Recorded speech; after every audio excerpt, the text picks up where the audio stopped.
What is up, everybody out there in HeroClix land? This, once again, is Scott Porter here with another unboxing of the new WizKids organized play event, Civil War. That's right, we have Captain America on one side, we have Iron Man on the other side. If you know me, it's no secret, Captain America was right. I'm always going to side with Cap in these particular issues, especially in the Civil War series. Iron Man, you're wrong. I'm sorry, Tony, you're wrong. You. Right there, yeah, you're wrong in this particular instance. Yesterday, we opened up 2 boosters from the brick that we have from the organized play event. Today, we have 2 more boosters. Boom. Each of these boosters contains 2 anti-registration, 2 pro-registration characters, and 1 neutral. Okay, so let's see who we get today. Yesterday, we pulled 2 super rares. Got very lucky. We pulled the Iron Spider and we pulled Atlas, 2 pro registration super rares. Let's see what we get today. Alright. Booster number 1 contains... Alright, it looks like on the anti-registration side, we have Hercules. I think we all saw previewed already. And you can tell that base is actually navy. It looks black. It's dark, dark, dark. So it fooled me yesterday. But I won't get fooled again. No, I will not. No, I will not. The other anti-registration is the man himself, of course, Captain America. Now remember, we're talking about the Civil War event from the comic books, not the movie that's out kicking butt in theaters right now, which happened to be just incredible. I think it's a top 3 superhero movie of all time for me. Oh, so good. It was so good. Oh, man. Woo. Okay. All right, it's looking like our neutral is Tigra in this booster. So Tigra as a neutral, which is a little bit confusing to me. I thought she was pro-registration and then was a mole on the anti-registration side. I can't remember exactly how. I think she infiltrated and then Black Panther figured out that she was a spy. So I thought she would have been pro-registration, actually. Then we have Jack-o'-lantern. Of course, he was kind of part of that Thunderbolts army when they kind of deputized a bunch of villains to go and hunt down all the heroes who didn't want to turn themselves in, which I always thought was a little bit weird. Just another reason that Iron Man was wrong. We also have the man himself, the incorrect one, Iron Man.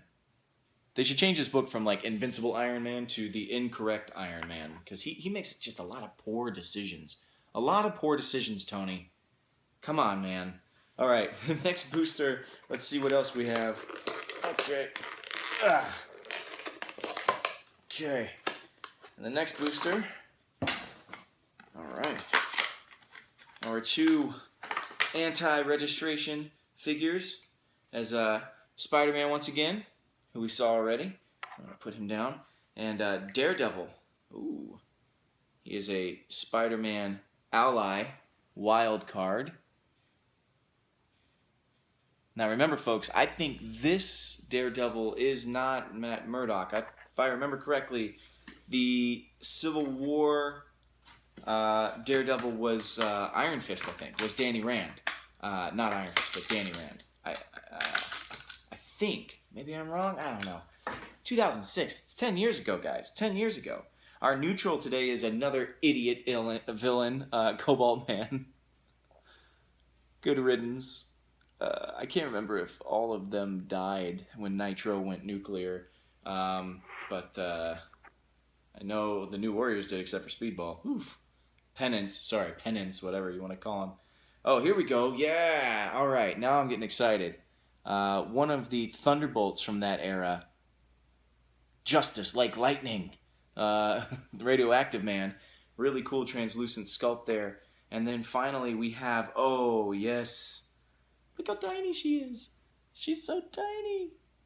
We have the Wasp. She's so little. She's so little. The wife is going to try and steal this one, of course, because anything small and cute, the wife wants to steal from me. So, of course, she's going to want to kind of try and steal that. All right, well, let's take a look at some of these characters. Look at their cards, get a little in-depth with them. Again, since this is a summer-long event, I'm not going to go into detail with every single piece. I'm going to leave some of them to WizKids to spoil for you, or to put up as a preview, or to let you guys see for yourself, to keep interest raised and go into these events and everything. I don't think that they're going to need help keeping the interest up, but I want to go ahead and leave some of this to them. So the first guy we'll take a look at is Radioactive Man. Actually, I'll start on the pro registration side. He does have the trait.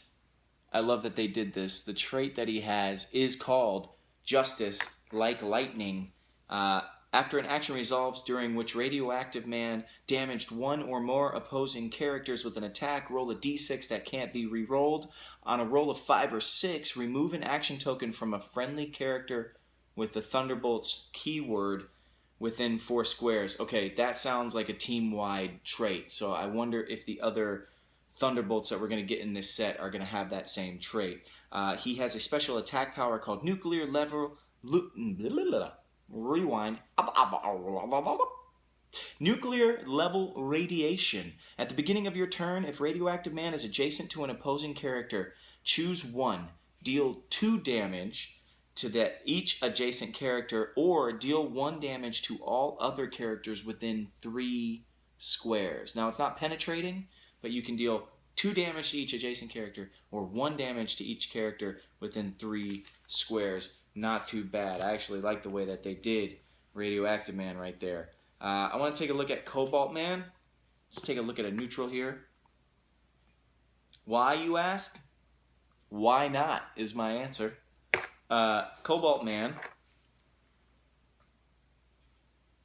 who rings in at 80 points. These are all pretty... Wow. They're all... Every single piece I pulled so far is 60, 70, or 80 points. 60, 70, or 80 points. Yeah, across the board, or 90. Wiccan was 90. So values of every 10, 50, 60, 70, 80, 90. Even number kind of point values here. It's going to be interesting, the team building that you're going to do in these tournaments. He's got a trait called Turns Out the Name's Tony, not Ralph. If a character whose name is Iron Man or real name is Tony Stark of an equal or lower point value is on your sideline when your opponent's force is revealed, you may replace Cobalt Man with that sideline character. If you do at the beginning of your first turn, give that character an action token. So if you have an 80 point or less Iron Man sitting on your sideboard, you can wait till your opponent reveals their force, and then you can choose if you want to use Cobalt Man or you want to use that Iron Man. That's pretty darn cool. Unstable Cobalt Reactor is a special attack power he has. Cobalt Man can use Pulse Wave. When he does, after actions resolve, if he hit more than one character, roll a d6 for each one hit. The hit characters with the lowest result or tied for it are dealt 1 penetrating damage. Okay, that's, I guess, on top of the actual Pulse Wave that he's doing. So a chance to deal 2 clicks to unlucky rollers on your opponent's team if you're hitting a bunch of them all at once. Okay, let's move on and take a look at a couple more figures here. I know we all saw Hercules, I believe, already. Let's take a look at Jack-O-Lantern and Tigra. Okay, Jack-O-Lantern. I think Jack-O-Lantern got like assassinated, like stone cold assassinated by the Punisher, I think. Spoiler alert, by the way, guys, if you haven't read Civil War, oops. I think the statute of limitations on spoilers is gone. Anyway, Jack-O-Lantern's got Pro Registration, Sinister Syndicate, Skeleton Crew, and Thunderbolts. I guess being that part of that Thunderbolts army for a little while there. He has I Can See You, which is advanced targeting through hindering terrain, and that's about it, actually. No special powers for him. He has the Sinister Syndicate team ability back there. He does look cool. He's got a pretty cool sculpt. Yeah. There you go. It's his little glider. Okay. And we'll take a look at Tigra. Okay, she has Animal, Avengers, Initiative, Lady Liberators, New Warriors, Police, and Spy. No West Coast Avengers? They just folded West Coast Avengers into Avengers now, I guess? Dang, that was like my favorite run, too. Alright, what do we got? We've got improved movement. She ignores hindering terrain when stalking her prey. And then she's got a couple traits and one special defense power. Her two traits are Deep Cover Spy for the other side. At the beginning of the game, choose anti-registration or pro-registration. Once per game at the beginning of your turns, once per game and at the beginning of your turns, you may choose again. Tigra can use Precision Strike when attacking opposing characters with the most recently chosen keyword. Alright, okay. Pretty interesting. She's also got All Natural Baby. Tiger can use Blade's Claw's Fangs. That's traded, so it's not outwittable. And then she has a special defense power, Cat Senses. Tiger can use Super Senses. When she does, she succeeds on a roll of 4 to 6. Ooh, all right. She's a little bit of a pain in the butt. She's 80 points. She looks great. And I was wondering how they were going to deal with her kind of being a double agent. They did it with that trait, and you gain Precision Strike against whatever side you want to pick on your last turn. So since it's a battle royale, you're sitting on a map. There may be a couple of anti-registration teams, maybe one other pro-registration team. So she's really, really solid with that double agent trait. I'm excited by that. All right. Once again, this is Scott Porter. The organized play event this summer, Civil War, has me amped as all get out. I hope you're excited too. We've got a couple of more unboxings.